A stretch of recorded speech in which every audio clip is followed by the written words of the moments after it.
ഇന്ന് നമുക്ക് ലൈലയുടെയും മജ്നുവിന്റെയും അതിമനോഹരമായ പ്രണയകഥ കേൾക്കാം. ഇതുപോലൊരു പ്രണയകഥ നിങ്ങളുടെ ജീവിതത്തിൽ ഒരിക്കലും നിങ്ങൾ കേട്ടിട്ടുണ്ടാകില്ല. ലോകത്തിലെ ഏറ്റവും മനോഹരമായതും വായനക്കാരെയെല്ലാം അതീവ ദുഃഖിതരാക്കുന്നതുമായ പ്രണയകഥ ലൈല മജ്നൂൻ. അതെ, ലൈലയുടെ ഭ്രാന്തൻ. ഇന്നത്തെ സൗദി അറേബ്യയിലെ അഫ്ലിജ് പട്ടണത്തിന്റെ ഹൃദയമാണ് ലൈല എന്ന ഗ്രാമം. അറബ് ലോകം അത്രമേൽ പ്രണയത്തോടെ വിളിക്കുന്ന പേരാണ് ലൈല. ഇവിടെയാണ് ലൈലയും ലൈലയുടെ മജ്നുവായ ഖായിസും ജനിക്കുന്നതും അവരുടെ സൗഹൃദത്തിന്റെയും പ്രണയത്തിന്റെയും വിരഹത്തിന്റെയും ഒക്കെ മൂകസാക്ഷിയായ നാട്. ഇവിടുത്തെ പ്രമുഖ ഗോത്രമാണ് ആമിരിയ ഗോത്രം. അവർ ഇരുവരും ആമിരിയ ഗോത്രക്കാരാണ്. ഈ ഗോത്രത്തിലെ യുവ ദമ്പതികൾ മധുരിക്കും മധുവിധുരാവുകൾക്കു ശേഷം തങ്ങളുടെ ദാമ്പത്യവല്ലരിയിലെ ആദ്യ പൂവിട്ടു വിരിയാൻ കാത്തിരുന്നു. ഈ കാത്തിരിപ്പ് കാലങ്ങളോളം നീണ്ടു. പ്രാർത്ഥനകൾ കൊണ്ടും ദാനധർമ്മങ്ങൾ കൊണ്ടും ആ ദമ്പതികൾ കാലങ്ങൾ കഴിച്ചുകൂട്ടി. അവരുടെ വർഷങ്ങളുടെ കാത്തിരിപ്പിന് വിരാമമിട്ടുകൊണ്ട് ആ പനിനീർപ്പൂവ് വിരിഞ്ഞു. അവരുടെ ജീവിതത്തിലെ ഇരുട്ട് പ്രകാശധാരയായി പരിവർത്തനം ചെയ്ത രത്നം. അവന് അവർ പേരിട്ടു ഖായിസ്. സന്തോഷങ്ങൾക്ക് അതിരില്ലാത്ത നാളുകൾ. അവൻ വളർന്നു. വിദ്യാഭ്യാസത്തിനുള്ള പ്രായമെത്തിയപ്പോൾ അവനെ ഒരു പണ്ഡിതന്റെ അടുത്ത് അവർ പഠനത്തിനയച്ചു. ഉയർന്ന ബുദ്ധി, ഓർമ്മശക്തി, വായനയിലും എഴുത്തിലുമുള്ള അവന്റെ പ്രാവീണ്യം, അങ്ങനെ തന്റെ ഗുരുവിന്റെ അരിമ ശിഷ്യനായി അവൻ മാറി. അവന്റെ സുഹൃത്ത് വലയത്തിൽ പെൺകുട്ടികളും ഉണ്ടായിരുന്നു. ഒരു നാൾ ഒരു കൊച്ചു സുന്ദരി അവരുടെ ഇടയിൽ ചേർന്നു. സുറുമയെഴുതിയ പേടമാൻമൊഴികൾ കൊണ്ടുള്ള അവളുടെ ഒറ്റ നോട്ടത്തിൽ അവൾ അവന്റെ ഹൃദയത്തിൽ തുളച്ചു കയറി. അവളാണ് ലൈല. ലൈൽ എന്നാൽ അറബിയിൽ രാവ് എന്നാണ്.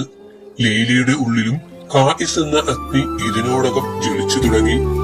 സഹപാഠികൾ പാഠങ്ങൾ പഠിക്കുമ്പോൾ ഗുരു പഠിപ്പിക്കാത്ത പ്രണയത്തിന്റെ പാഠങ്ങളും അവർ ഇരുവരും പഠിച്ചു തുടങ്ങി. പരസ്പരമുള്ള ഓരോ നോട്ടങ്ങളിലും അവർ പ്രണയലേഖനങ്ങൾ കൈമാറി വായിച്ചു കൊണ്ടിരുന്നു. കാലങ്ങൾ കടന്നു പോകുന്നതിനോടൊപ്പം അവരുടെ പ്രണയവും തീവ്രമായി കൊണ്ടിരുന്നു. ഇടയ്ക്ക് തന്റെ പിതാവിന്റെ ആടുകളെ മേയിച്ചുകൊണ്ടിരിക്കുമ്പോൾ ഖായിസ് മലഞ്ചെരുവിൽ ലൈലയെ കണ്ടുമുട്ടി. ലൈലയും ആട്ടിൻപറ്റത്തോടൊപ്പം ആയിരുന്നു, കൂടെ അവളുടെ വളർത്തുനായയും. പഠനത്തിന് ശേഷമുള്ള അവരുടെ കൂടിക്കാഴ്ച മലഞ്ചെരുവിൽ വെച്ചായിരുന്നു. ഇടയ്ക്ക് മഴ പെയ്യുമ്പോൾ അവർ അവിടെയുള്ള ഗുഹയിൽ വിശ്രമിക്കുമായിരുന്നു. അളവില്ലാത്ത അവരുടെ സ്നേഹം അവരുടെ പ്രതീക്ഷകൾക്കപ്പുറം നാട്ടിലും വീട്ടിലും അറിഞ്ഞു. അവർ ഒന്നടങ്കം അവരുടെ പ്രണയത്തെ എതിർത്തു. ഒരേ ഗോത്രത്തിൽ ആയിരുന്നിട്ടുകൂടി അവരുടെ കുടുംബങ്ങൾ തമ്മിൽ സ്വരച്ചേർച്ച ഇല്ലായിരുന്നു. അവരുടെ പ്രണയത്തെ അവർ എല്ലാവരും വെറുത്തു. ഈ പ്രണയം നാട്ടിലൊരു ചർച്ചയായതോടെ അവർ ഇരുവരും കാണുന്നതിനും അവർ തടയിട്ടു. ലൈലയുടെ വേർപാട് ഖായിസിനെ ഒരു മജ്നുവാക്കി മാറ്റി. ലൈല രഹസ്യമായി കരയുമ്പോൾ മജ്നു തന്റെ വിരഹവേദന പരസ്യമായി പ്രകടമാക്കി. അവൻ ലക്ഷ്യമില്ലാതെ അലഞ്ഞു തിരിയാൻ തുടങ്ങി. അവൻ കടന്നു പോകുമ്പോൾ കുട്ടികളും മുതിർന്നവരും കൂട്ടം കൂടി നിന്ന് കളിയാക്കുമായിരുന്നു. ആത്മാവും ശരീരവും അനുഭവിക്കുന്ന വിരഹമെന്ന മാരകവേദനയെ ശമിപ്പിക്കാൻ അപ്പോഴും അവന്റെ ചുണ്ടിൽ ലൈലയെ ഓർത്തു പാടിയ വരികളായിരുന്നു. ഇത് കേട്ടുനിന്നവർ ഇങ്ങനെ പറഞ്ഞു: ലൈല മജ്നൂൻ, ലൈലയുടെ ഭ്രാന്തൻ.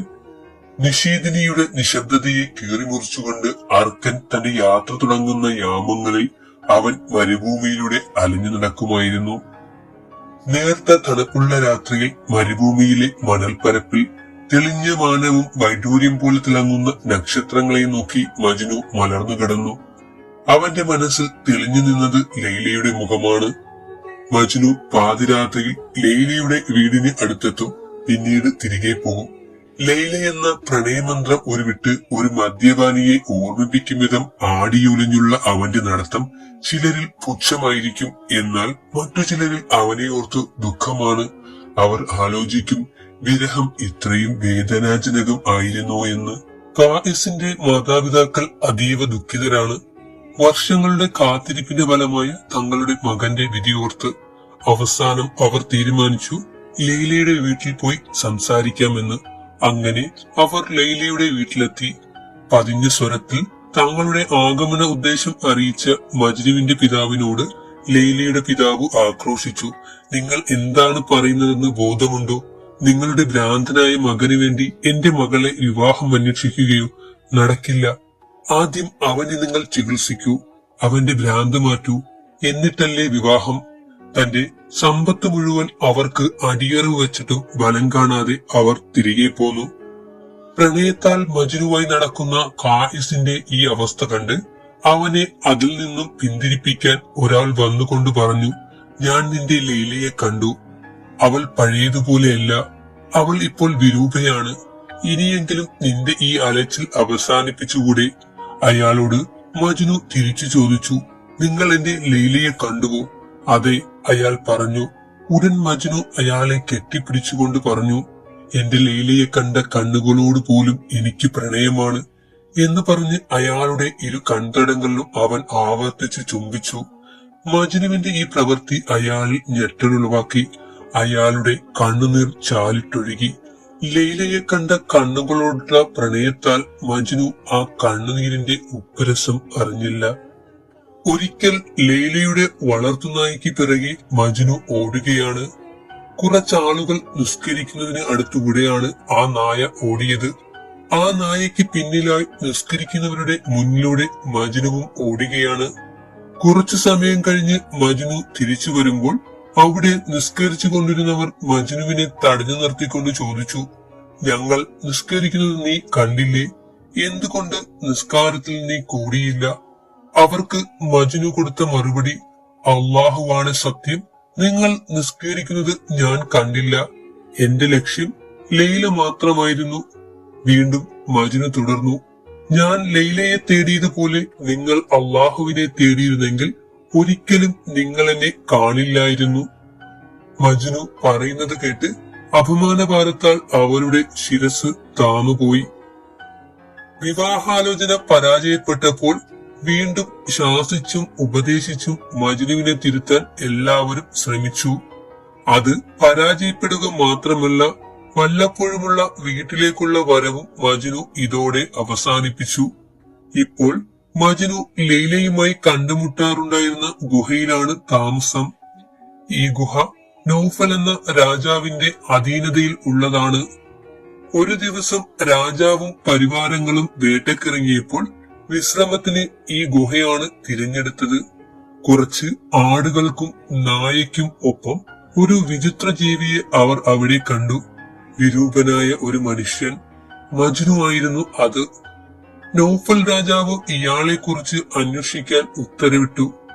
പ്രണയത്താൽ മജ്നുവായ കായിസിന്റെ കഥ അവർ രാജാവിനോട് പറഞ്ഞു. അവർ ലൈല എന്ന പേര് പറയുമ്പോൾ ആ ചെറുപ്പക്കാരനിൽ ഉണ്ടാകുന്ന മാറ്റം നൗഫലും ശ്രദ്ധിച്ചു. എന്തു തന്നെ വന്നാലും ലൈലയെയും മജ്നുവിനെയും ഒരുമിപ്പിക്കുമെന്ന് നൗഫൽ പ്രതിജ്ഞ ചെയ്തു. ലൈലയുമായുള്ള പഴയകാല ഓർമ്മകളിൽ നിന്ന് മജ്നു ഇങ്ങനെ പറഞ്ഞു, ഈ നല്ല മനസ്സിന് നന്ദി. താങ്കൾക്ക് അതിന് കഴിയില്ല. ഞങ്ങളെ ഒരുമിപ്പിക്കാൻ പലരും പലതും ചെയ്തതാണ്. എന്നാൽ അതെല്ലാം പരാജയപ്പെട്ടു. നിങ്ങൾ നിങ്ങളുടെ വഴിക്ക് പോകൂ, ഞാൻ എന്റെ വഴിക്കും. ഇനി മജ്നുവിനോട് ഒന്നും തന്നെ പറഞ്ഞിട്ട് കാര്യമില്ല എന്ന് മനസ്സിലാക്കിയ നൗഫൽ രാജാവ് ലൈലയെയും മജ്നുവിനെയും ഒരുമിപ്പിക്കാൻ വേണ്ടിയുള്ള കരുക്കൾ നീക്കി.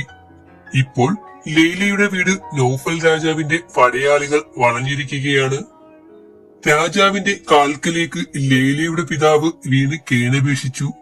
എന്റെ വിഷമം അങ്ങയ്ക്ക് മനസ്സിലാകില്ല. സ്വബോധമില്ലാതെ അലഞ്ഞു തിരിയുന്ന ഒരു ഭ്രാന്തന് എങ്ങനെയാണ് ഞാൻ എന്റെ മകളെ വിവാഹം ചെയ്തു കൊടുക്കുക? അങ്ങയ്ക്ക് കഴിയുമോ? നൗഫൽ രാജാവ് ചിന്തയിലാണ്ടു.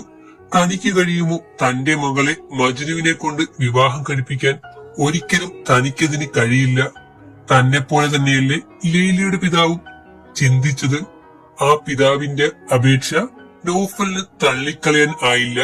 നൗഫൽ രാജാവ് അങ്ങനെ മടങ്ങിപ്പോയി. താൻ മറ്റൊരു വിവാഹത്തിന് സമ്മതിച്ചില്ലെങ്കിൽ മജ്നു കൊല്ലപ്പെടുമെന്ന സാഹചര്യത്തിൽ ലൈലയ്ക്ക് വീട്ടുകാരോട് അവർ നിശ്ചയിച്ച വിവാഹത്തിന് സമ്മതം പറയേണ്ടി വന്നു. അങ്ങനെ ലൈലയുടെ വിവാഹം നടന്നു. വിവാഹത്തിന് ശേഷം ലൈല ഭർത്താവ് ഇബ്നുസ്സലാമുമൊത്ത് 1000-ലധികം കിലോമീറ്ററുകൾ ദൂരമുള്ള തൈമയിലേക്ക് പോയി. ലൈലയുടെ വിവാഹക്കാര്യം അറിഞ്ഞ മജ്നു ഏറെക്കാലം മരുഭൂമിയിലൂടെ ലൈലയെ തേടി അലഞ്ഞു. ഇതറിഞ്ഞ ലൈലയുടെ ഭർത്താവ് അവളെയും കൂട്ടി ഇറാഖിലേക്ക് പോയി.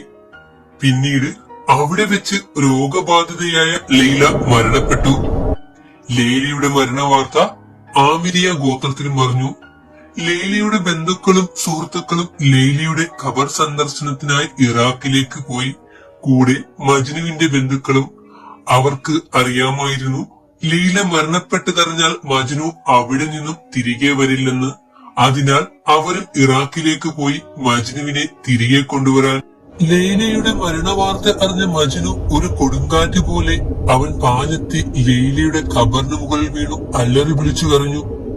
എന്നിട്ട് ലൈലയെക്കുറിച്ച് അവൻ പ്രണയഗീതങ്ങൾ ആലപിച്ചുകൊണ്ടിരുന്നു.